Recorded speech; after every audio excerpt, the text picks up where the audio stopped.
Olá, eu vou falar com vocês do livro novo do Le Carré, que é o nosso grande escritor de espionagem, que se chama Agente em Campo. Ele é o penúltimo livro do Le Carré. O Le Carré escreveu mais um que a gente vai lançar ano que vem e ele faleceu. Infelizmente, esse novo que a gente vai lançar ano que vem é póstumo, é lançamento póstumo, vai ser lançado lá fora esse ano. E não tem nenhum escritor que escreva melhor sobre espionagem do que ele. Como nós sabemos, o mercado brasileiro já conhece, ele tem público fiel, e aí nós temos o Agente em Campo, que é uma espionagem contemporânea, que ele, nos livros anteriores ele trabalhava muito com histórias antigas que voltavam no passado, de um legado de espiões, etc. Mas esse não, esse fala de Brexit, ele fala do Trump, e tem a espionagem desse livro é muito, muito boa, e a gente sabe que ele sabe do que está escrevendo, porque ele mesmo foi espião, trabalhou no serviço secreto inglês. Então, para quem gosta de livro de espionagem, esse livro é perfeito. Recomendem. Gente, O Homem que Foi para Marte porque queria ficar sozinho é um livro maravilhoso. Ele foi escrito por um jornalista britânico chamado David Barnett e ele conta a história do Thomas Major, que foi...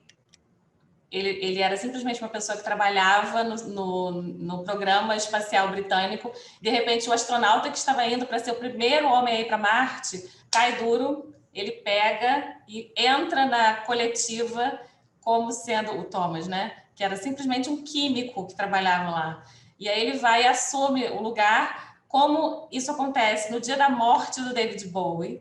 E o nome dele é Thomas Major. E tem uma música do David Bowie, que é Space Oddity, que fala Major Tom. A imprensa toda já adota ele, o público britânico já adota ele, e não tem mais como voltar atrás. Então ele vai para Marte. Só que isso é perfeito para ele, porque ele queria ficar sozinho. Ele não tem nada que o prenda à Terra, e na verdade ele quer morrer, porque essa viagem é uma viagem só de ida. Então ele fala, perfeito, eu vou, agora eu vou, e foi.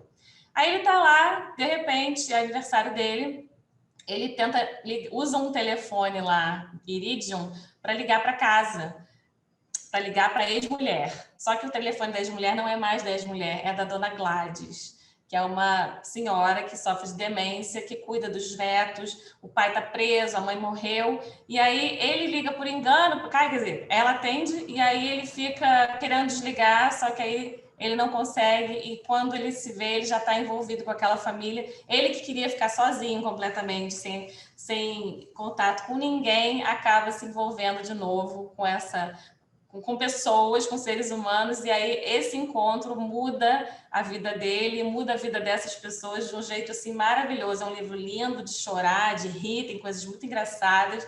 E assim, eu recomendo e espero que vocês leiam, que vocês gostem e recomendem bastante. Gente, Mistério em Windsor é uma história de algo que acontece. Uma pessoa morre no castelo de Windsor. No dia seguinte, há uma festa dada pela rainha Elizabeth. E aí, parece que é suicídio, mas tem russos envolvidos, eles começam a achar que tem alguma coisa a ver com espionagem, começam a desconfiar de que talvez a pessoa não tenha se suicidado e tenha sido assassinada. Quem é que entra nessa história para ajudar na investigação? Rainha Elizabeth. Então é assim, é uma graça. Ela não pode, ninguém pode saber que ela está ajudando na investigação, afinal de contas, né? Não pode deixar que ninguém saiba. Então ela vai agindo assim nos bastidores, dando uma dica aqui para uma pessoa, uma dica aqui para outra pessoa e usando uma assistente pessoal para fazer as investigações. E ela consegue a polícia, o MI5, o MI6, Scotland Yard, está todo mundo investigando, mas está todo mundo indo para o caminho errado. E as pessoas só conseguem chegar na solução do mistério por causa da ajuda da sagaz da Betinha, que é a Rainha Elizabeth. Então, o livro é uma graça. É lindo, vocês vão gostar, com certeza.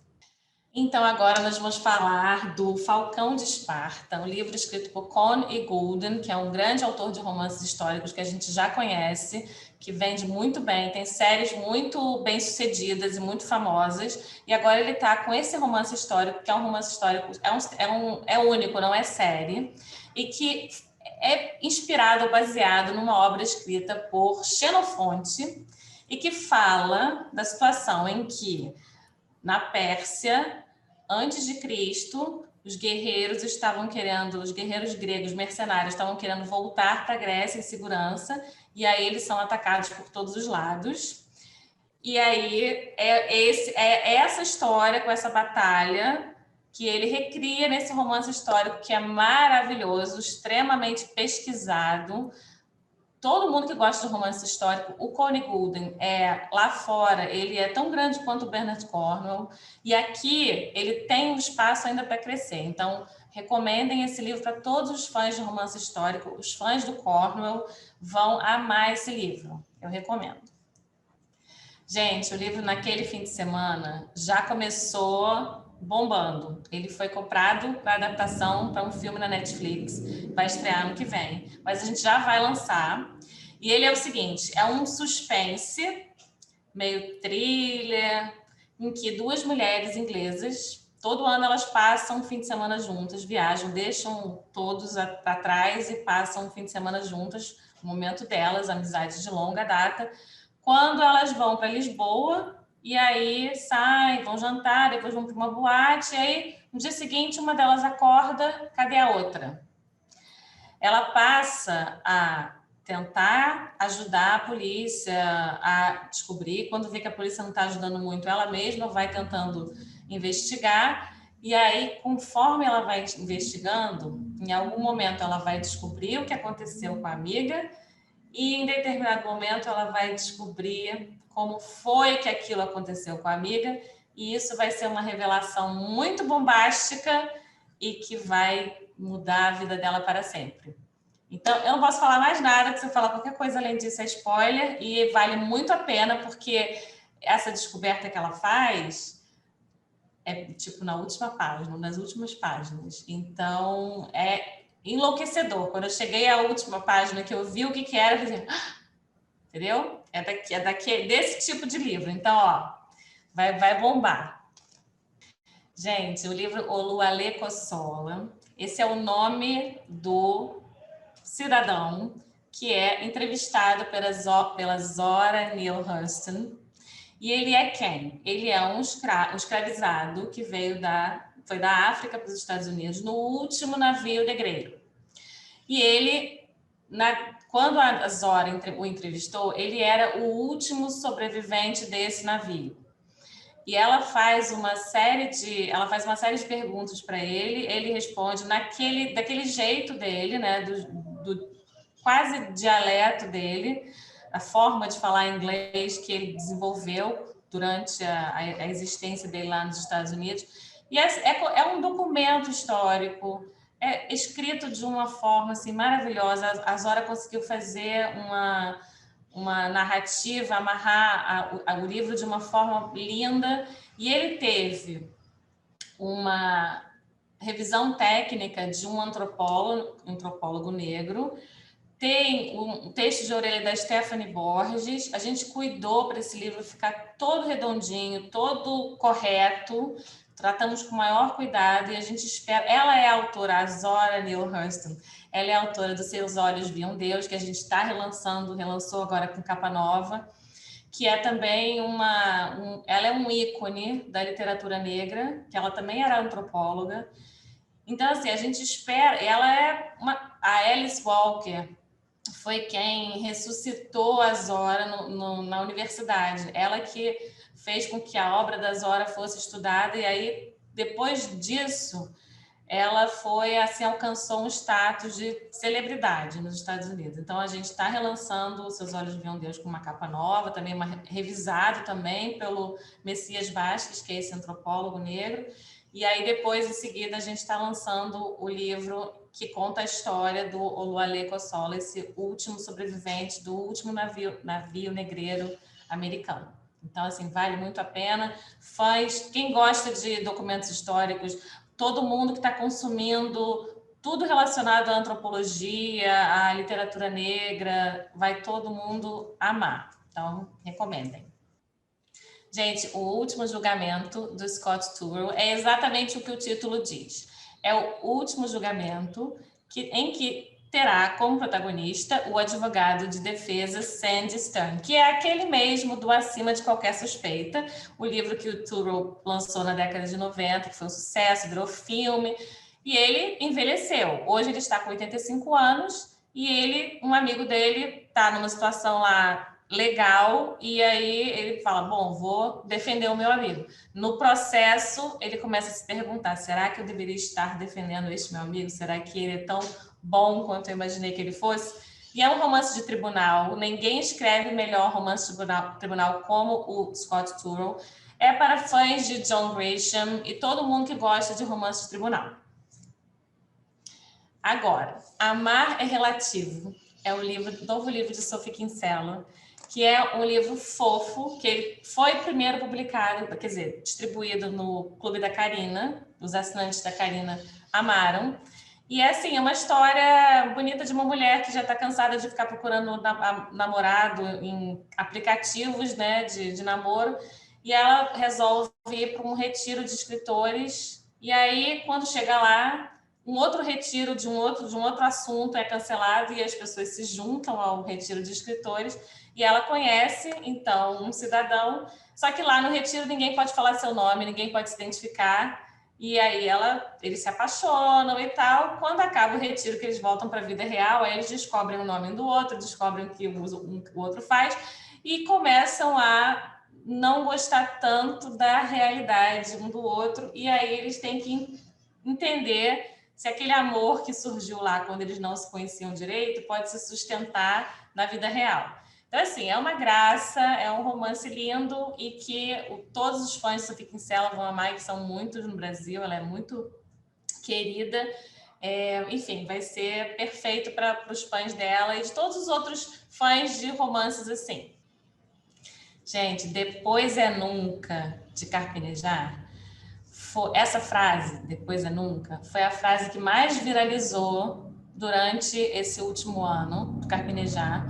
Pessoas tatuaram isso no corpo, na pele.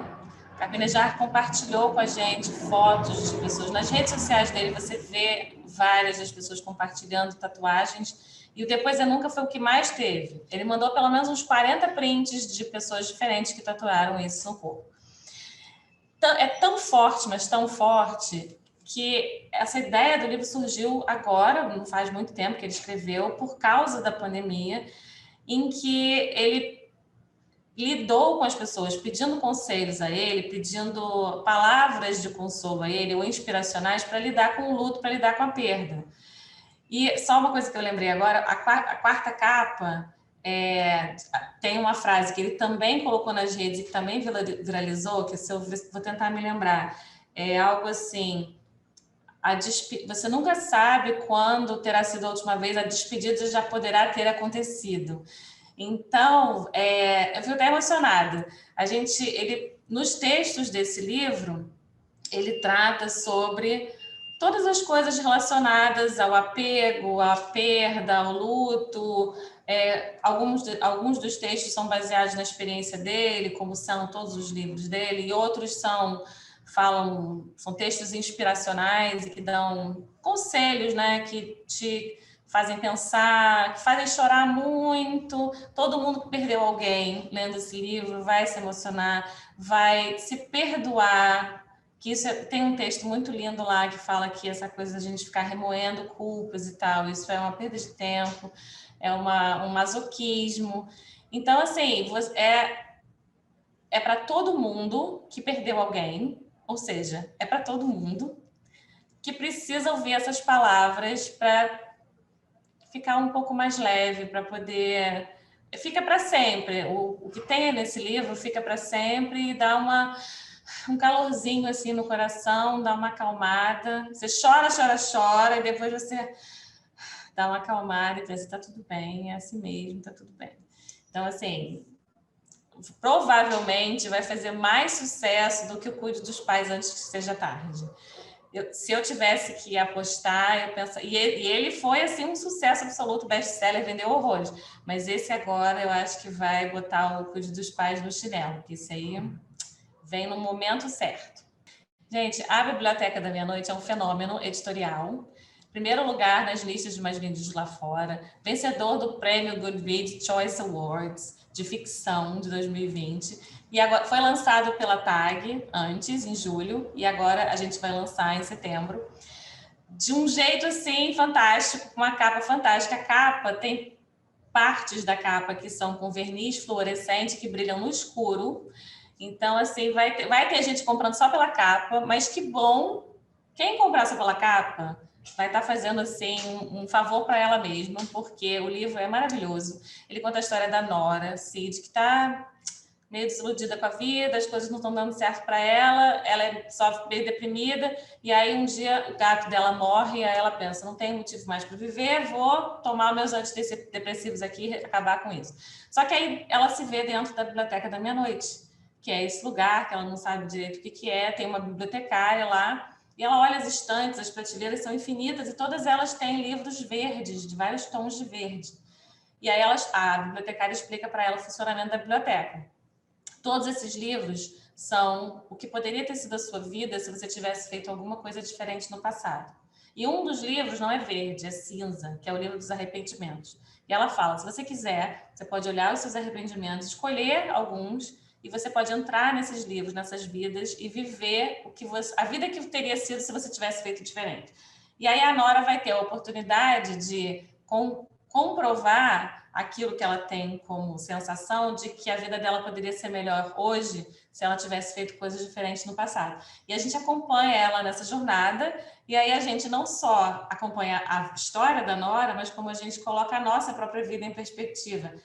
A moral da história, que eu não vou falar para não dar spoiler, porque é uma emoção quando a gente passa por essa experiência, todo mundo tem que ler esse livro, é trazer isso para a nossa vida e conseguir enxergar a nossa vida com uma lente assim de fora, de quem está olhando de fora e colocando as coisas, relativizando as coisas. Também é como se fosse uma terapia esse livro, é terapêutico. Ele faz bem, então vai ser um horror de sucesso esse livro, vai vender muito e todo mundo que lê vai ter vontade de dar para alguém ler, porque todos nós precisamos colocar a vida em perspectiva para poder viver melhor. Então, assim, espero que ele faça muito sucesso. Celebridade Mortal é mais um volume da série Mortal de J.D. Robb, que é a nossa querida Nora Roberts. E nesse volume, a Ivy Dallas, nossa investigadora, nossa detetive, ela é tão famosa que ela tem os direitos da vida dela comprados para o cinema. Da vida não, né? Da história da vida dela, de um caso de investigação, para ser adaptado para o cinema. Aí ela é convidada para a festa de lançamento do filme, baseado na história dela. Quando, de repente, no meio dessa festa, uma pessoa aparece morta, assassinada, e aí ela vai ter que entrar na investigação para descobrir quem é essa pessoa, e as coisas complicam, e aí tem sempre um serial killer, e ela, como é muito eficaz, muito eficiente, ela consegue resolver o mistério.